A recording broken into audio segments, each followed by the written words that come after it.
Greetings, fans of NOOCH, the Star Wars Dad, and fans of LEGO Star Wars Battles. Will we have our first update? Season 2 has commenced, and NOOCH, your Star Wars Dad, has many thoughts on this. But before we get into that, oh Palpatine, I have a birthday. I was born on a specific day in the galactic calendar, just like anyone else. I was born from my mother. But you know that Palpatine's birthday is so very important that the date of my birthday has always, from all time, has always been on the galactic calendar.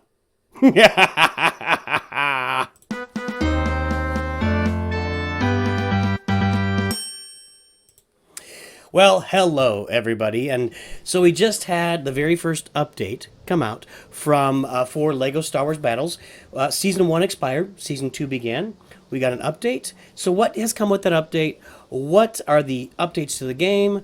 What does all NOOCH think? I've got some ideas for what I think is going on here, and let's talk about all of it. So first of all, we got a new planet. We got Scarif, and this is what we've been talking about. If you listen to NOOCH on some of the streams, some of the previous videos, I pretty much figured that Scarif was coming out. I've been talking to Memes has some insight into what's going on, and it only made sense. Scarif was in the beta, it was in the original game, and it was not in the new game yet, right? So it only makes sense that Scarif came out with the first update. And in addition, we got these four new units. We got the ATRT, right there, the tank with ranged attack. We got the Gungan gang, the range group that stuns enemies. We got the ATST, which is the dark side version of the ATRT. The same thing. It's like it's an ATST, riot control walker, whatever. It's our ATRT. It's all basically the same thing. And we got the super battle droid. So what I thought I'd do is talk a little bit about these units and talk about what's going on with the game while showing you some gameplay that I've got that is from the original beta from the game. So here's some gameplay that is from the beta, and just going to let it run there. And I think toward the end I'll be able to kind of tell you what's going on, because my favorite clip, one of my favorite clips of all time actually, is at the end of this video. But regarding these units, are these units difference makers in the game? Are they going to take over in the meta for any of the other units? Are they going to be part of the cycle decks? Are they going to change the cycle decks? The very short answer is no. These are not super impactful units. They're not going to change the meta. They're not going to change the way we play the game. The ATRT on the light side and the ATST, it's called the Riot Control Walker, but it's ATST, right? They both cost 5. And while they fire faster than, say, the AT does, and they fire at units, I believe the ATRT does splash damage, and the ATST, or the Riot Control Walker, just does individual solo damage. Their problem is that they just cost so much. They cost 5, and they're really not worth it. If they cost 4, they might be able to affect the meta. They might be able to affect the meta if they cost 4, but just their cost alone is too substantial. And also, just mentioning all 4 of these new units, it doesn't appear that any of them have been nerfed, or excuse me, been buffed. And that's something we've been talking about in streams. I've been talking about it in videos, that we kind of saw these units coming and was hoping that they would get a buff. Each of them would get a buff, and that would make them more useful in the game. But they didn't get a buff from all appearances. We'll have to play with them a little bit when we get them upgraded. Right now, I don't think I have them upgraded enough, and not sure who does. But to play with them more. But it doesn't appear that these are going to be substantial units that are going to kind of come in and make a big difference in the game right after that. So the Gungans, it's a gang of 3 Gungans. They're called the Gungan gang, and they hold shields and throw Booma Balls. Their Booma Balls will stun units in front of them. Their shields give them an extra protection while they're taking damage. So they're kind of like the light side version of the Destroyer droid, but they don't roll out into battle, and really the only thing they're really good for is stunning. They cost 4. It seems, again, if they cost 3, they might be part of the meta, but they cost too much. They cost 4. And they're really just okay units. You really got to catch your opponent off guard for them to work well. And finally, the Super Battle Droid. He's kind of a tank. He's kind of the dark side answer to Chewbacca. But while Chewbacca does splash damage, the Super Battle Droid only damages 1 unit at a time. And since he's a dark side unit, you really want him to do splash damage, because you're running into more of those swarms of units from the light side, because that's the meta. On the light side, you're running swarms. On the dark side, you're running more single units. So these units can be used, but they're not going to really impact the meta unless something has changed that NOOCH isn't aware of. But I don't think anything has changed significantly to make these guys part of the meta. And it looks like we got the video running now. I'll cover it as soon as I drop that ATRT again. The ATRT and the ATST are similar. So you can just keep an eye here for the ATRT footage. Looks like it's coming back around here again. Let's see if an old NOOCH dropped it. No, put a particle beam down. So, well, hang on. Before we get into that, let me talk about why I think this update is a planet that used to be in the beta and 4 units that used to be in the beta with no real updates to them at all. I think what has happened here is, so the game canceled and it had been bought by Apple Arcade, or the publication of it, right? Apple Arcade is the publisher of the game, or whatever you want to call it. The distributor of the game, whatever we're calling it, I have no idea. So they had bought the game, and then before it shut down, then it shut down in July, and I just don't think there's been a lot of time for development, because development on the game pretty much stopped a year ago. From today anyway, like a year ago. They put out Tauntaun and Gamorrean, and then they didn't do anything else in the game. So development had stopped. So I think what's happening here is the developers are buying themselves some time.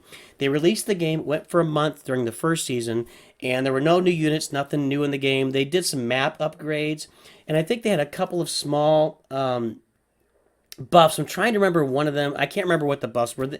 Something had been buffed in the game, and I can't remember what it was. But so they had some small inconsequential changes to the game.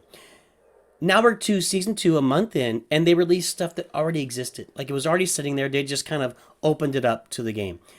I literally think what is happening is they're just buying themselves time to develop more content for the game, to develop more champions, to develop more units, more planets, and etc.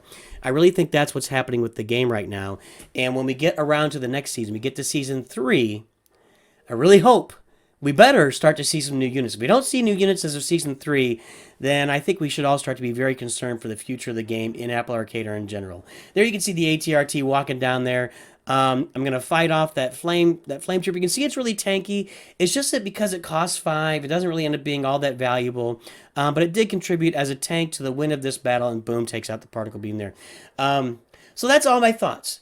I don't think these units are going to be big game changers for the game, but you'll have a month to unlock them and a month to get your roster leveled up. I do see a lot of encouraging things to the game right now, like up at my level. If you noticed on my stream earlier today, there are a lot of people that are just really banging out the game, that are just really playing this game a lot to get to the top of the leaderboards. And it's a really good sign that people at high trophy levels are playing the game a lot, because when we were in the beta, when you got to those high trophy levels, you had to drop trophies in order to keep getting matches. So the fact that people up at NOOCH's trophy level, like 4,200, 4,300, are playing the game a lot is a really good sign for the health of the game. Indicates that a lot of people are still playing the game a lot.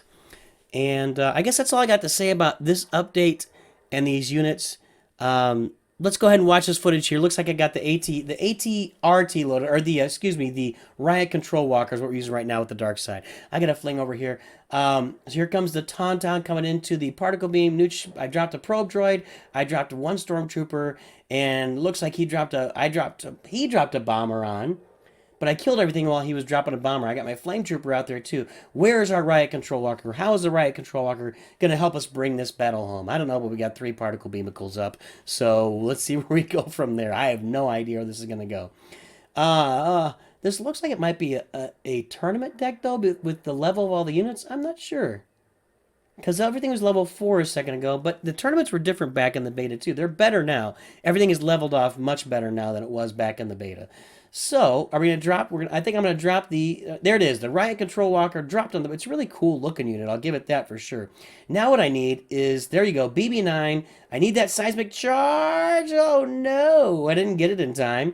But, you know, that ATRT, that ATST, excuse me, that Riot Control Walker did take a bunch of the damage. I think we're going to get it on the board again. We're going to have another chance to load it up here. And here comes the Riot Control Walker. Hallelujah. With the Flamer coming in right behind it. The seismic charge is loaded up. We got a BB9 coming in. A BB9 has been sighted. There's a seismic charge. Take out the Porgs. Stun those troopers. Yoda comes on the board, but Yoda is not strong enough to take it. There you go. There's your Riot Control Walker helping you bring home a victory in that match. That was pretty cool. All right, we got one more match here, and this is one of my favorite matches of all times. This is featuring the Gungans. If you can really get the Gungans going, they're a lot of fun. The challenge is, can you get them going? But this was against somebody who was actually a really good player. Rocket Man was somebody that was a very good player, had a really nice roster, and had actually spent some money on his roster in the beta. So you can see we got the Gungans on the left, the Gungans with the Booma Balls. We're able to take out all this stuff. There you go. The Flamer, that Flame Trooper is actually a really good counter to the Gungans, so that was a pretty good little counter there. And then we're going to take out that again, the naked spawner. The forward spawner is never a good idea. I don't know why you'd ever put a spawner up forward, but he did. One thing to note about the Gungans, they can freeze a particle beam in its tracks. If you get 3 Gungans on a particle beam, that particle beam will never damage anything. They'll keep stunning it and stunning it and stunning it until it just eventually dies, because they do some damage while they're stunning. So keep that in mind with Gungans. A particle beam is helpless against Gungans. The problem is, can you keep enough Gungans on the board to keep the particle beam helpless? And that's always the question. All right, so he's got 2 particle beams up. We got the flame tower in the back. Here comes the Flame Trooper. What are we going to drop on it? Luke Skywalker, your buddy and mine. Luke Skywalker and the Clone Turbo Tank on the left side, going forward. Luke's going to come in behind it. I know what happens at the end of this match, so it'll be interesting to see how it develops here. So there are the battle droids. NOOCH drops the Booma Balls too late. Too late to do anything, although BB-8 now has the tower. There, here come 3 Gungans on the right side. Is Luke going to be able to take out that tower on the left? It looks positive. Oh, no, that's not good. We got Gungans and Porg going to town on the right side of the board. The bomber comes in, but there you can see that the Gungans had enough of a shield that they weren't even killed by that bomber. So that's part of their advantage, too. All right, so NOOCH has to take that out with a bomber. Boom, done. Now what's going to happen? Ooh, what is going to happen? We're going to see some serious Gungan action here at the end, folks. Okay, the Gungans come on board. They come in with the Booma Balls again.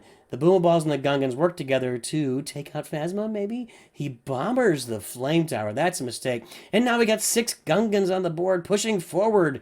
Pushing forward against a Flame Tower. That Flame Trooper is a real serious problem for Gungans, but we're able to stun it with the Booma Balls. The Gungans, now there's 5 of them on the board. They're going to town on those units. They keep the flame. See, those bombers cannot kill the Gungans. And then they stun that tower. Stun. 3 more Gungans. Oh my goodness, look at all the Gungans on the field. Going crazy, taking out the tower. And there you go. That's what your Gungans can do if you can get them up and running. So the Gungans are fun. The other units can be fun, but I really find if you want just to have fun, I think your Gungans are your best option for just a fun unit. Are they going to make a difference in the meta? Probably not at this point, but we'll see what happens down the road. Hopefully for Season 3. Let's play this season out. Season 3 needs to see some new characters, maybe some new champions would be nice, and just some upgrades and maybe some buffs and nerfs to the game overall to make the game better and get it more balanced across the board. And while you guys are getting ready for that, always remember, NOOCH too good.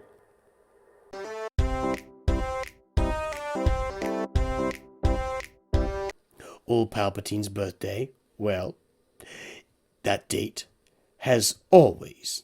I just messed this up. Your Star Wars dad NOOCH is going to talk about the no... and it's time...